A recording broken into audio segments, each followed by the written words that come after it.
All right, y'all, this is what I do for you, where our destination is that hilltop up in front of us. Cool little piece of history I want to show you. I just got to get there first.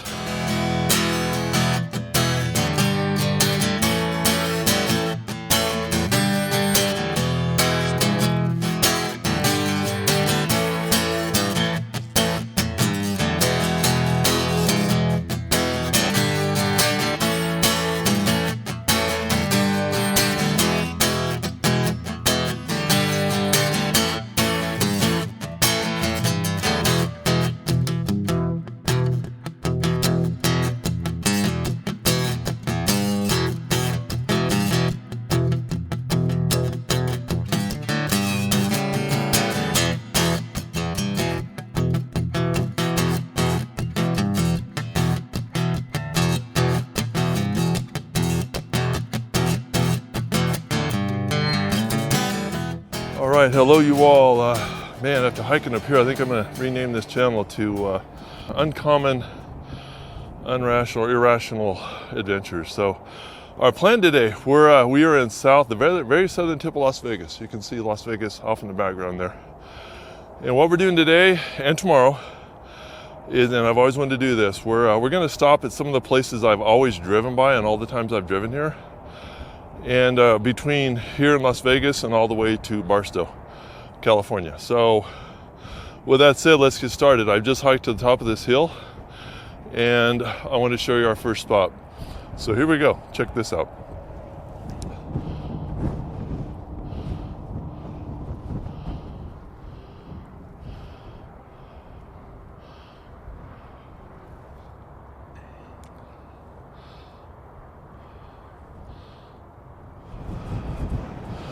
All right, I am standing right at the tip of a directional arrow atop a hill in the southernmost tip of Las Vegas, Nevada. And what is significant about this? We are at approximately the halfway point between Los Angeles and Salt Lake City. And this is a remnant or ruin, whichever you prefer, of the Transcontinental Airway System. And if things pan out the way I plan them to the next couple of days, we're going to be visiting 3 of these. This one being the first. Now this is a real nice touch. You notice this has a relatively good coat of paint on it. The original paint obviously long since faded, but the color is pretty much what I read it would have been back in the day, and that would have been kind of a yellow, kind of a day-glow yellow, I guess. I think it's how somebody explained it, and the idea being that this would have reflected into the night sky, and we'll get into that in a moment. Look at this. So this is amazing. Okay, and what we're looking at here are the footings and the angle iron. You notice there's 4 corners. There would have been a tower here with about a 2 million candle watt power tower above. And what it did is it basically had a strobe, so the airplanes flying over at night could see it, and also it would reflect the light on this arrow to indicate to the pilots which direction they needed to be flying. And by the way, this arrow pretty much, as you can see, points directly to downtown Las Vegas and further beyond Salt Lake City. Oh, look at that. Some of the look at that. The wood on this thing's still here.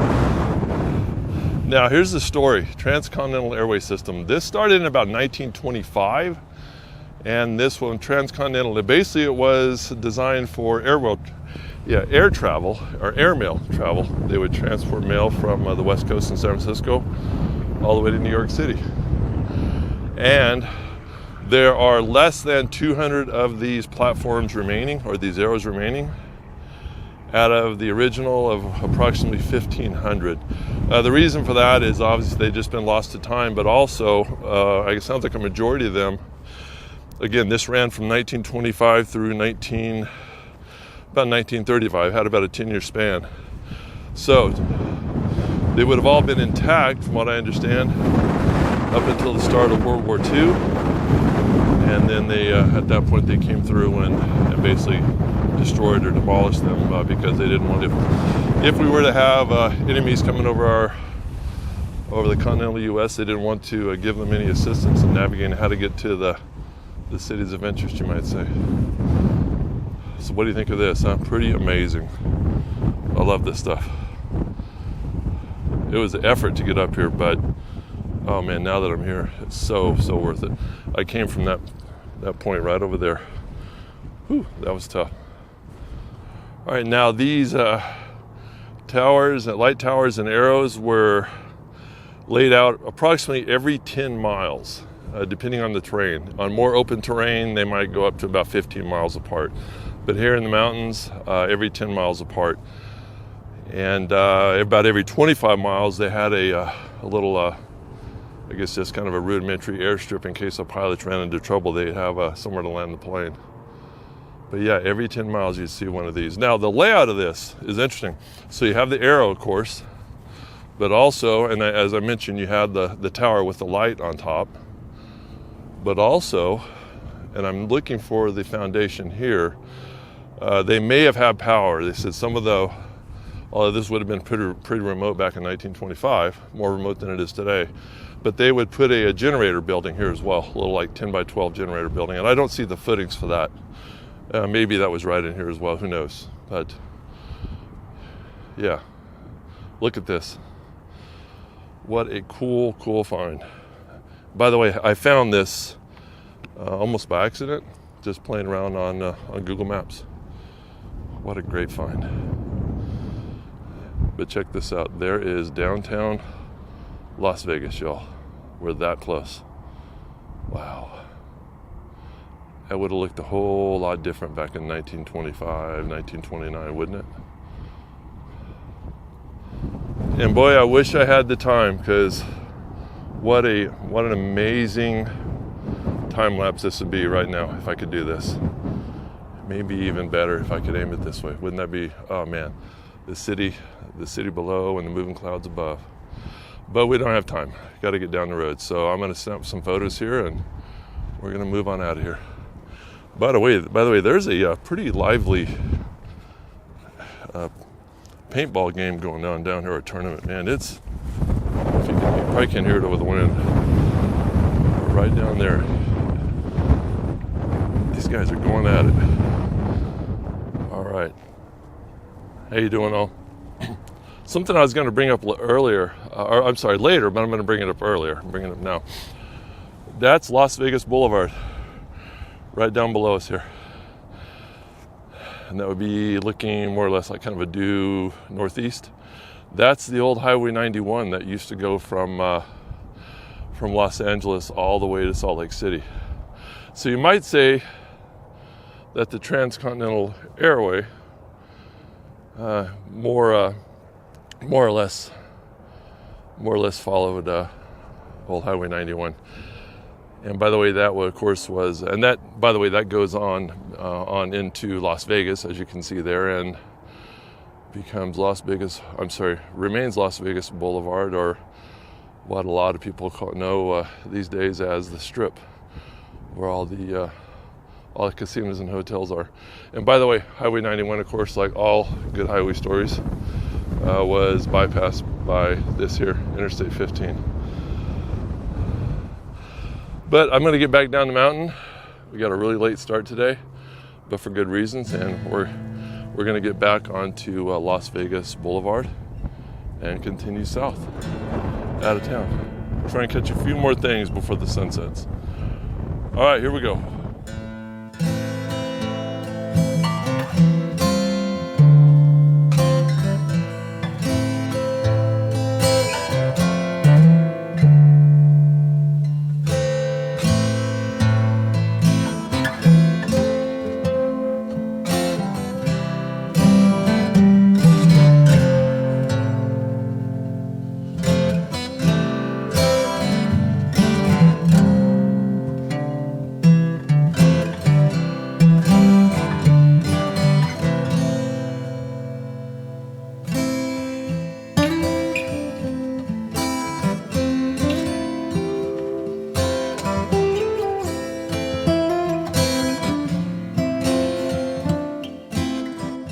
each airway beacon site was basically constructed, as you see in the diagram here. You had a 51 to 53 foot airway tower with a 24-inch revolving beacon light up top, and I read different things. They say anywhere from 1 million to 5 million candle power.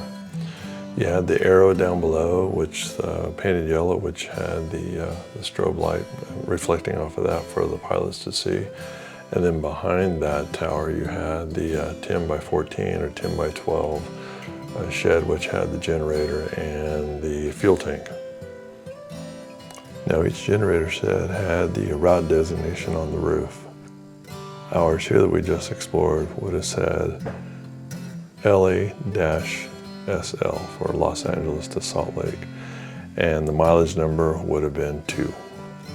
Now the first nighttime airmail flights began in 1924. Prior to this, because they could not navigate at night, they would have to land at sunset, transfer the mail to a train, let the train carry the mail through the night, and then in the morning reload the mail back onto an airplane to fly as far as they could, obviously until the next sunset. Now once they were able to begin flying at night, they basically cut down the travel time from West Coast to East Coast and East Coast to West Coast. They cut that down by 2 days. Now by 1933, the Transcontinental Airway System had 1,500 beacons and totaled about 18,000 miles. Now the section where we just explored today, that was from New York City to Salt Lake City, through Las Vegas and all the way to Los Angeles. This one was completed, it looks like, in about 1927.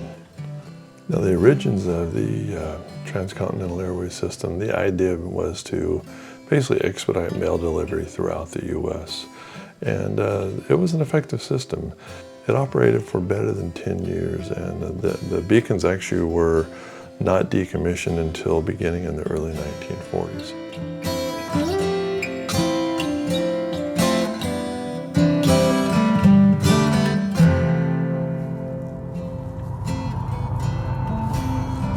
And that is the original train route.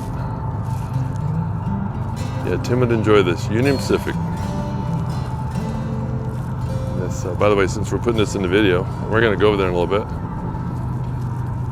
This route originally was from Los Angeles, California, all the way to Salt Lake City, Utah, and stopped in Nevada, actually where what is now Las Vegas, because of the natural springs where they could source water for the steam engines. All right, but we're not here for that right now. We're here for 7 Magic Mountains. You remember what it was for, Kelly? Didn't say. Right. I was telling Kelly. So I read up on this, and all I can tell you is, and I already forgot the guy's name. I'll put it in the footnotes on the screen. A guy from Switzerland built this. It came online in 2016, and he just, again, what I can read, he just wanted to create a piece of artwork out in the desert. And he did do that. And this place is popular. I was telling Kelly, it's more popular than like a gas station and convenience store out here in the desert. I think that's why everybody follows the Highway 91. And we're probably maybe 10 miles from Vegas, back over that way. That way. And then there's my beautiful girl, Kelly. Yeah, she's cold. But always patient with me as I go dig up old concrete slabs and painted rocks. All right, let's head over there.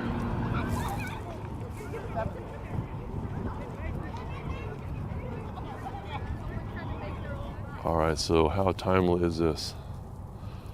Earlier I showed you a Union Pacific going northbound towards Vegas, possibly Salt Lake City, Utah. This one's leaving Salt Lake City, headed towards Los Angeles. All right, here it is, y'all. On January 30th, 1905, near this site, workers drove the last spike that completed the railroad between Salt Lake City, Utah, and Los Angeles, California. And this was the last transcontinental line to Southern California and one of the last lines built to the Pacific coast. And although there was no formal celebration at the time, the last spike gave some recognition to the event. And then Las Vegas owes its existence to the railroad, then known as San Pedro The railroad, that is, then known as the San Pedro, Los Angeles, and Salt Lake Railroad. Because the valley had a good supply of water, the railroad company basically platted the Las Vegas town site and established a division point there. Yeah, this was on the old steam route. And I forgot exactly at what point the Union Pacific took this over, but the San Pedro, Los Angeles, and Salt Lake Railroad, from what I can recall reading, went bankrupt, and this was the line was taken over by the Union Pacific. And we're on old Highway 91, today known as Las Vegas Boulevard. All right, we're losing daylight. Let's see what happens.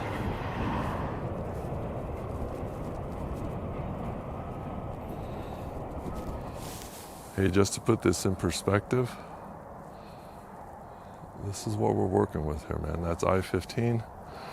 We're looking south towards Los Angeles, and our tower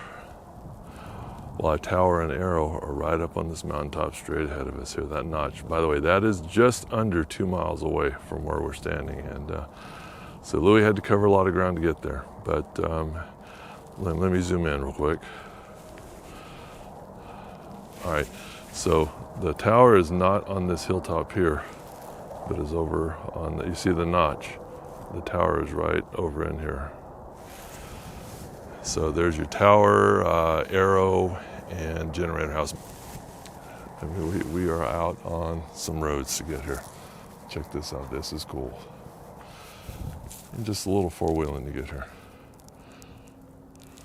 All right, day 2 of our searching for Transcontinental Airway navigation arrows, and we found one. By the way, our video is going to be really condensed. We're just ran out of time. Not enough daylight, too much time with friends and family in Vegas, but hey, it's a good problem to have. But we're going to do what we can. So day 2, on our way home, we did find our second navigation arrow. So fortunately, I was able to get Louie up there. That's about a mile and a half in the distance. I'll show it to you in a moment here on the camera. And we got there and we found what we're looking for. So yeah, have a look at this.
that is the whole thing. There it is. Come down. We're not far from our trailside launch point here for our navigation arrow, and listening to the ghost in this old service station. Kelly got scared, ran back. I don't blame her. That big old door right there, the wind blowing it is pretty spooky. But look at this. This is awesome. We were just talking about why these places get abandoned, right along I-15.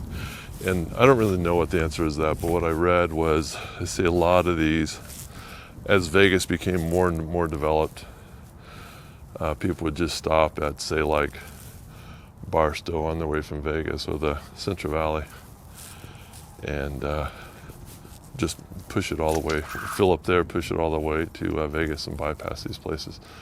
Look at that. There's some old reach-in refrigerators for the cool beverages. Looks like the countertop. Yeah, look at this.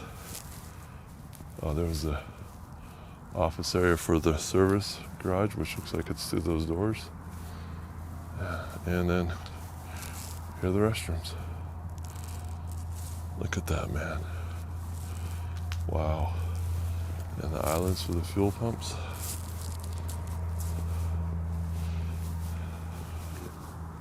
Kelly getting video of me. Getting a video of me geeking out, honey.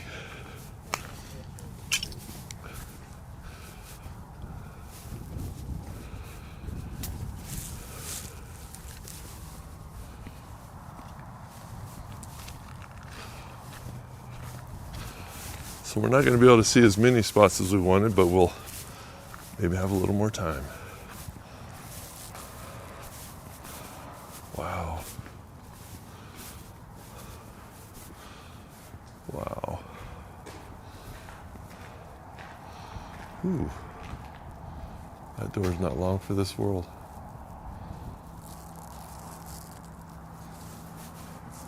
Makes you wonder when this was abandoned, huh? All right. On to the next spot.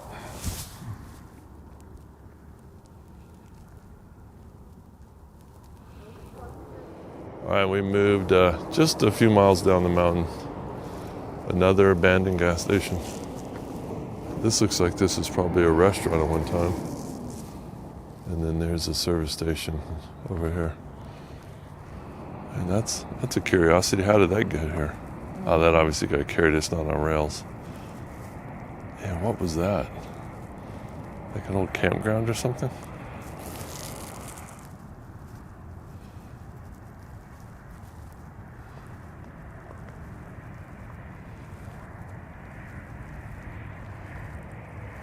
Yeah, I was looking at that.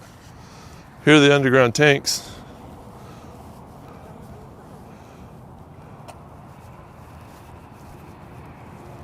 That's pretty. That's towards Los Angeles, honey.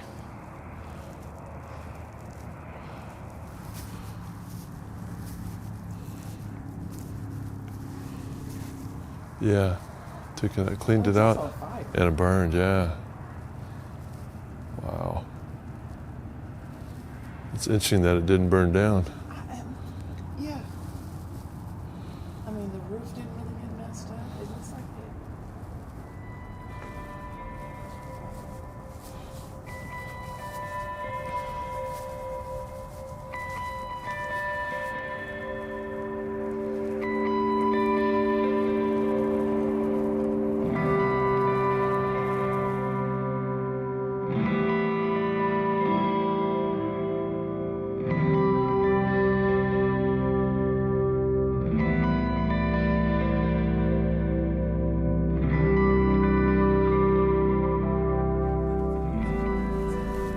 I know we would, babe. I just don't know. I want to go past this fence. I'm recording right now. Don't be telling folks we're contemplating going in there. Yeah. I'll see a restricted area, private property. Yeah. Oh. Even though somebody might be living in that house, it's adjacent. Oh, it's adjacent to the property. Yeah. To the restaurant. Yes, it is. All right, so we found our third navigation arrow. Got that in the bag. So I'm going to show you that video here real quick. But right now, Kelly and I are looking at this other abandoned building. This one looks, on Google Earth, I'll show you a picture of that. I think it was 2007. This place was still operational. And, oh yeah, look at the roof line. So this has not been operational in a while. I think it was 2012, the first photo on Google Earth. It showed it being non-operational. So it's been down for at least 10 years. But what's curious, Kelly noticed that the glass is still in the windows there, which is, yeah, that's very unusual, especially for something that's been shut down that long. And then let me show you something over here. You see this Ron Paul revolution, so that takes us back to about 2016.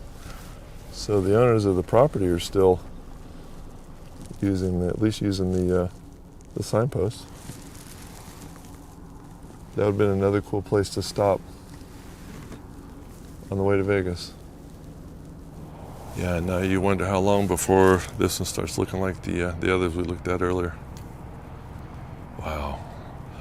Like I always say, guys, come see it while you can, while it's still here.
All right, so that's going to be it for the video.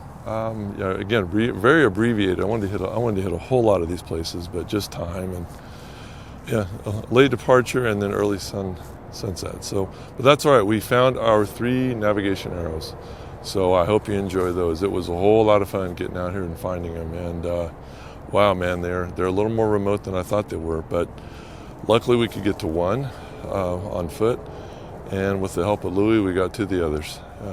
Good times. So again, hope you enjoy that, and we'll another piece of history be documented here, just in case it's not around for the next generation. All right, thanks for tagging along. We'll see you in the next video.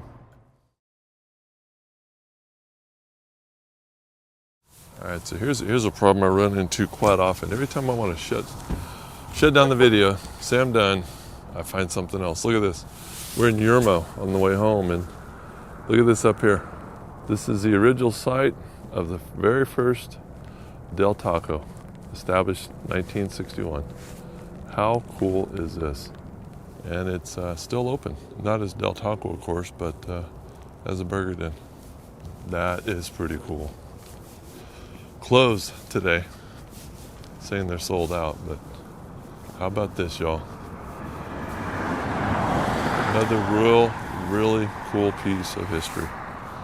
And this is Old Highway 91 from Los Angeles to Las Vegas. Highway history, another town that it looks like it was obviously shut down, or at least if not obvious, very apparent that it was shut down once 91 was bypassed by I-15. Another cool find. And by the way, I'm seeing that's another video for sure. Just a standalone video. Let's go explore Old Highway 91. How cool is that? All right, and one final piece of history. This is a 1946 Atlantic Wrenchfield gas station. We just talked to the owner, awesome guy. But 1946, and this at one time was the largest seller of gasoline for Atlantic Wrenchfield in the entire United States. And I suppose that makes sense, as the current owner says. This was a very busy place. Highway 91 between Las Vegas and Los Angeles. Whew, cool piece of history. Okay, now we're really gonna go.